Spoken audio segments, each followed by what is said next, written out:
Hi, I'm Jane and I absolutely love food and I enjoy cooking, but I especially enjoy cooking in the kitchen with my beautiful son Eddie, who's a head chef. So Eddie, what are we making today? Mum, today we're going to make a really lovely eggplant cotoletta, which is just the eggplants. We're going to fire roast those. That sounds like fun. It is.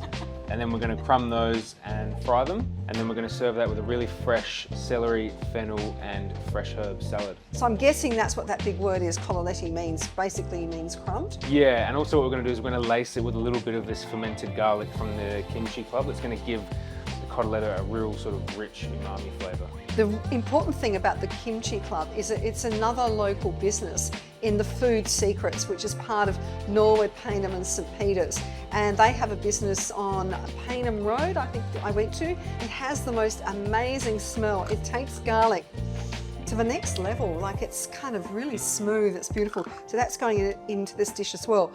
The other great thing about the dish that Eddie is going to create with my help is firing up the skins, and I get a little nervous when we're doing that.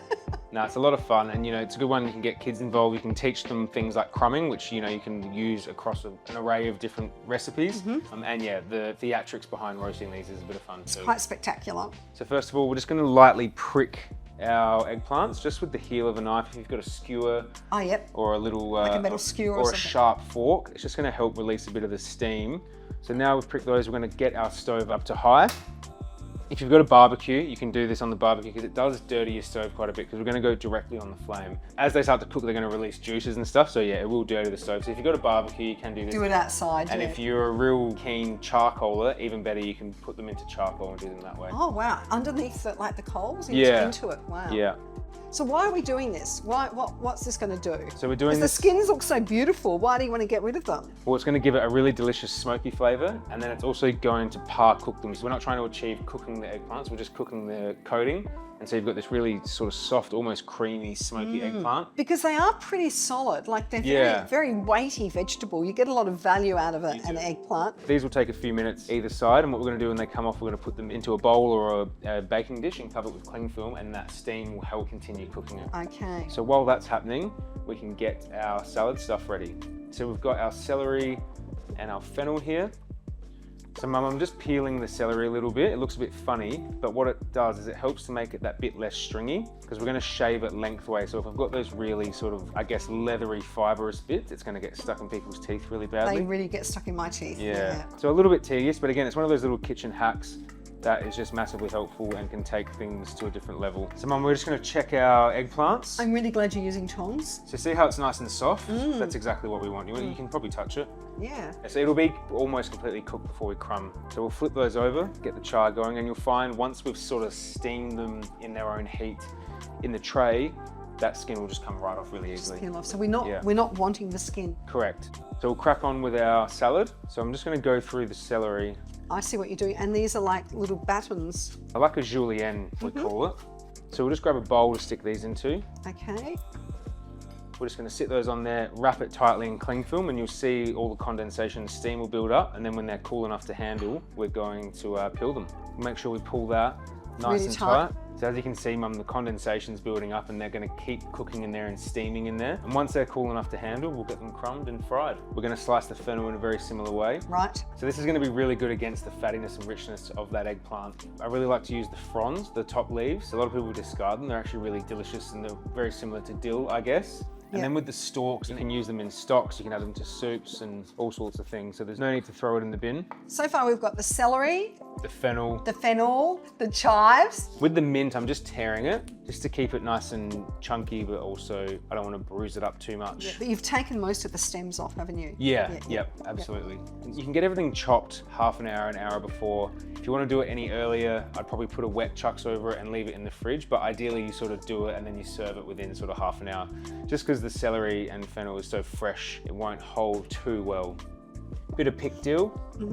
So now our salad is all ready to be dressed. We won't dress it now, but we will hit it with some of this beautiful olive oil, bit of white wine vinegar, and probably some lemon juice and salt. All right, Mama, so our eggplant has had a good chance to steam in the cling film there. Still a little bit warm, which is fine. I'll handle that. So a hot tip, if you're crumbing anything really and you're planning to cook it then and there, I always like to get my oil on before we start crumbing so it can heat up gently, because what can happen if you're rushing, you crank it on a high heat, before you know it, it's smoking and you've burned the house So down.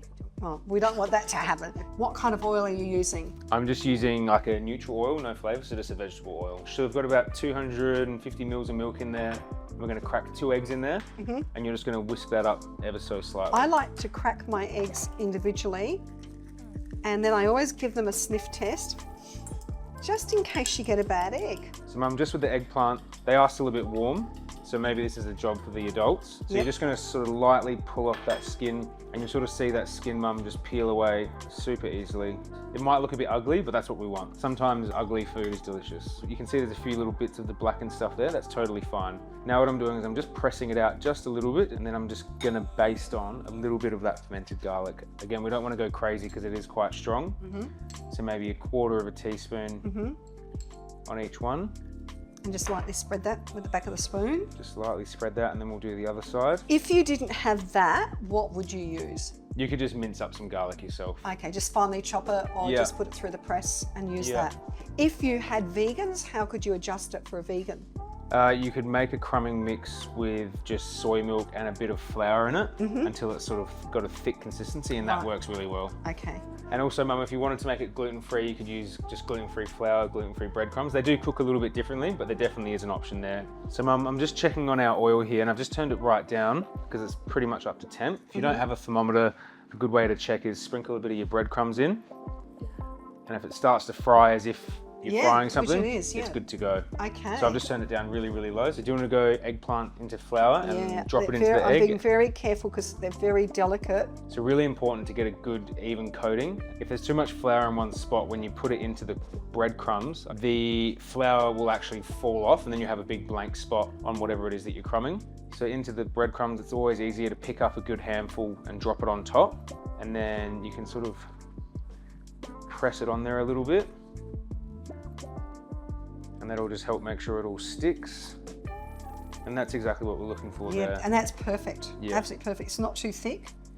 All right, Mama, so we're all ready to finish this dish off. The oil has come up quite hot. I've actually turned it off. We've got a nice cast iron pan, so that will retain its heat. You can always turn it back on. So we'll fry our eggplant. While that's frying, we'll dress our salad, plate it up, and we can dig in. So again, just testing your oil.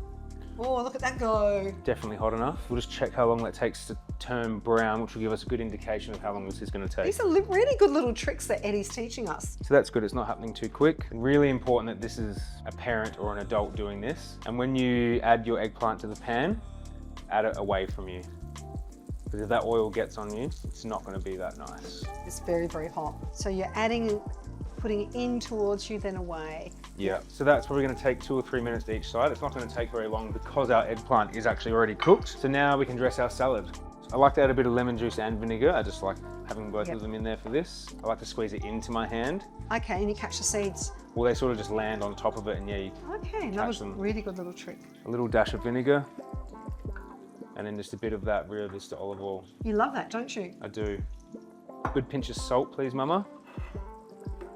Because this salad is sort of quite fibrous, so the acidity in salt is going to help soften it a little bit. Exactly.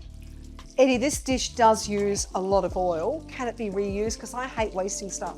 Yeah, absolutely. As long as you're conscious and don't burn what you're cooking in there, the oil will taste fine for pretty much as long as it looks and tastes fine. Wait for it to cool down and strain it through probably a fine sieve, and then again through like a chuck's cloth or something like that to really get out all the sediment. And does that reduce the life of the oil once you've used it? Like, is it? Yeah, definitely. You wouldn't want to use it for, a year. Once it starts to taste a little bit sort of fryery and a little bit dark, it's probably time to get rid of it.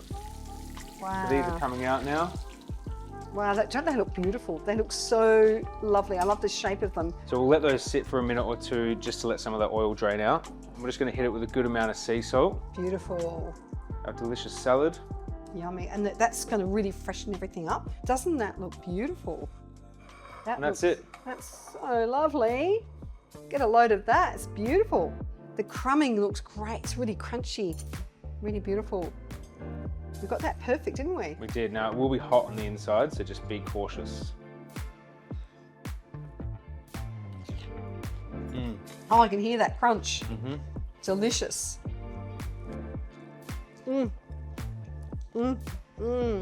Eggplant cotoletta with fennel salad. Delicious. Thanks to Food Secrets.